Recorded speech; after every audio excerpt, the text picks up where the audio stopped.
Hi guys, and welcome back to History Revision Success. And what we're going to do is we're going to go straight back into our main thematic question. Did Hitler successfully achieve or create a terror state? And I'm going to be talking to you today about the police system. So I previously filmed for you a very quick fire summary profile of the three important people I'm going to be mostly referring to throughout this video: Göring, Himmler, and Röhm. Please ensure you know who they are before we go into this. And this is one factor, one part of one of the methods through which Hitler tried to achieve this terror state, okay? So in terms of the police system, just as with the legal system, the Nazis do not abolish the original Weimar individual state police forces, but created a system of party-controlled political police forces answerable to Hitler. Over time, this took control of the whole system. In 1933, every state had their own police force. By 1936, this had been centralized by Himmler as chief of police. As with the legal system, this was not orderly and led to confusion and competition between various police services. So we have four main overarching police services that are all kind of overlapping and competing, but they are now at least nationalized systems, okay? So we have the SS, controlled by Himmler, the SD, an intelligent gathering offshoot of the SS, the SA, controlled by Röhm in 1933, and the Gestapo, the secret state police led by Göring. Now, rivalry between Röhm, Göring, and Himmler existed between 1933 and 1936 for full control of the police. Watch the full character profiles for a brief explanation of who each of these men were, that previous video I talked to you about. During the Night of the Long Knives, Röhm is eliminated and the SA's powers reduced, which strengthened Himmler's power. Himmler is also able to exploit the rivalry between Göring and Frick, Minister of the Interior, and this led in 1936 to the SS, the SD, and the Gestapo all being placed under Himmler's control. In 1939, this is cemented with the creation of the Reich Security Department headquarters, or the RHSA for short. This placed all party and state police organizations under one organization supervised by the SS and led by Himmler. Okay, so I'm going to run through the different organizations that made up this police system and just go through them one by one. So we'll start with the SA. After the Night of the Long Knives, it's disarmed and restructured. It became a subservient body. It remained an intimidatory force used against opposition, and it retained a visible presence on the streets, although it no longer has any real power. The SS. So the SS, who were initially Hitler's bodyguards, developed into the main terror instrument of the regime. It became a mass organization with a wide variety of roles. Primarily, it was involved in the identification and the arrest of political prisoners. Between 1933 and 1939, about 225,000 Germans are convicted and imprisoned for political crimes, often without trial. By 1936, the SS had control of the entire Third Reich police system and concentration camps under SS control, meaning the police system is now entirely controlled by Himmler. Himmler aimed for the SS to be strictly disciplined, racially pure, and unquestionably loyal. By 1935, SS membership was at 200,000, climbing to 240,000 by the start of the war in 1939. From 1936, there is also a visible tightening of control and increase in repression. The SS were far more systematic than the SA had been, and violence and murder were used as instruments of state power. American historian Sachs described the SS as the SS was not merely a police surveillance and paramilitary organization. Its main objective was to create a racially pure Volksgemeinschaft. Okay, so the idea that the SS were policemen, but they were also heavily integral and integrated into this idea of creating the Volksgemeinschaft, the racially pure Nazi Germany. So that kind of hints at their role in terms of the concentration camps and the selection of people and the intimidation of people to be sent away. Okay, the Gestapo. So Originally, the Prussian secret police force, it eventually covers all of the German states. And in 1933, Himmler is appointed as head, so it comes under SS control. The Gestapo developed a reputation for being all-knowing, and ordinary Germans believed the Gestapo had agents everywhere.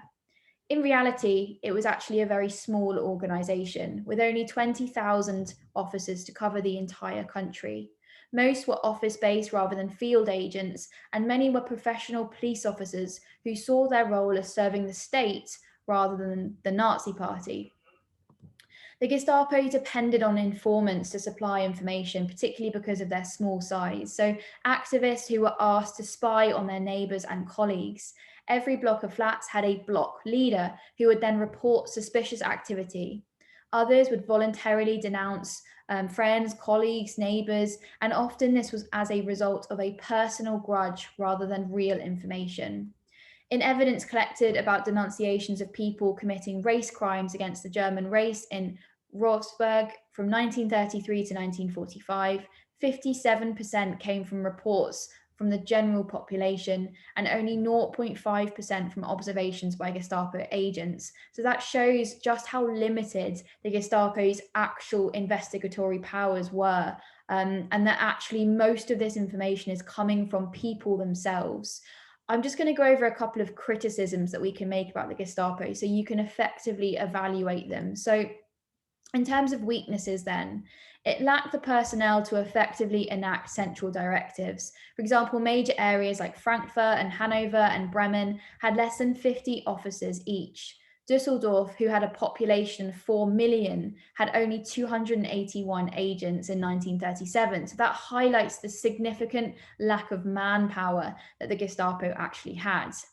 In addition, most of the Gestapo officers were policemen, and in 1939, only 3,000 of the 20,000 agents were from the SS. This might suggest they lacked certain skills or they lacked the knowledge of being on the streets and doing that kind of police work, but also it suggests that perhaps this terror state has not been able to integrate every part of the police system. In addition, it also became bogged down in paperwork by this highly bureaucratic system. However, there is no doubt the Gestapo was really successful in instilling fear and an atmosphere of suspicion all around the German population. And it's also impossible to deny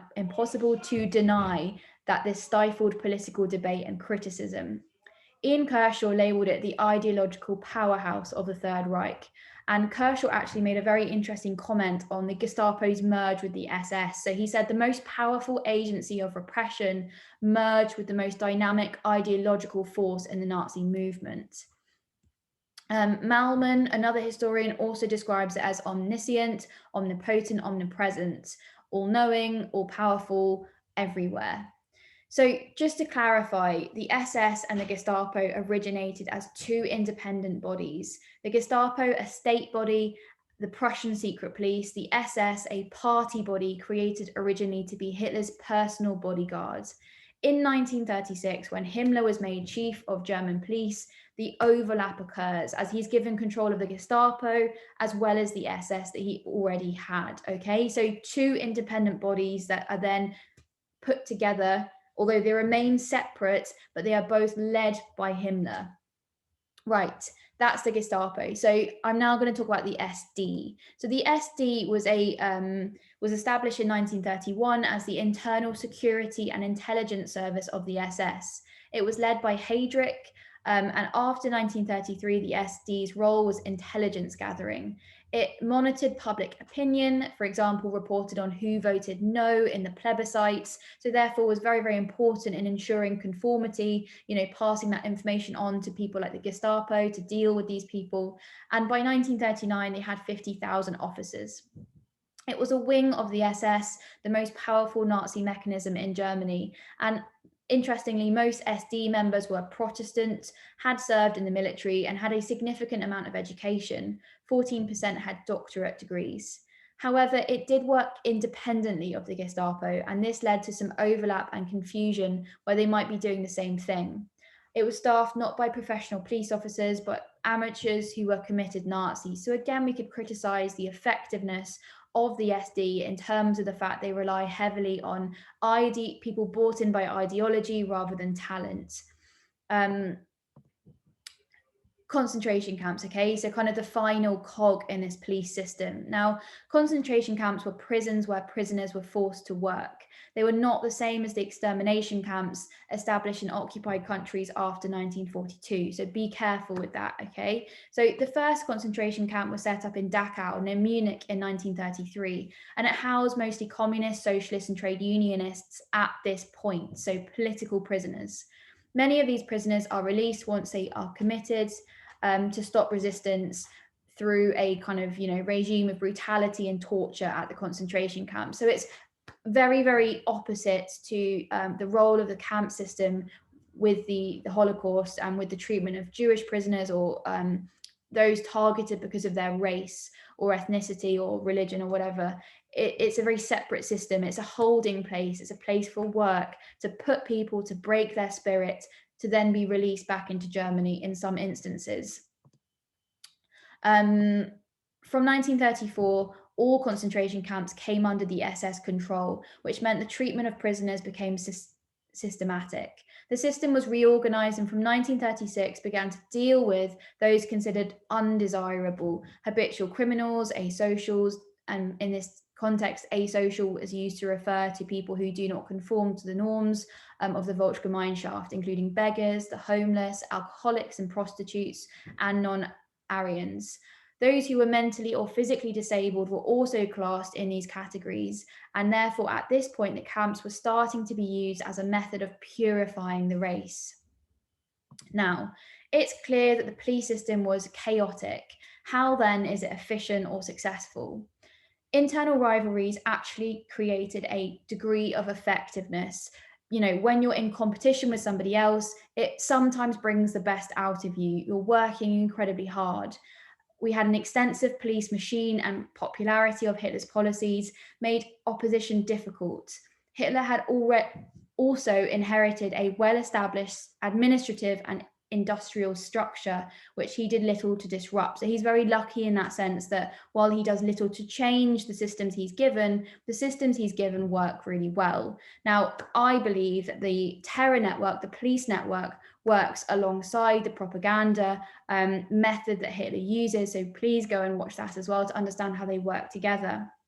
Now, what I've done is I've actually filmed a separate video to summarize all of this in very quick succession, but to also give you some really interesting terminology you can use to sum up the effectiveness of the police system in Nazi Germany. So please go and watch that. It'll be a much shorter video, just really quickly summarizing this for revision purposes, and then giving you some terminology to describe and evaluate the effectiveness at an A-star level of the police system in terms of the terror state.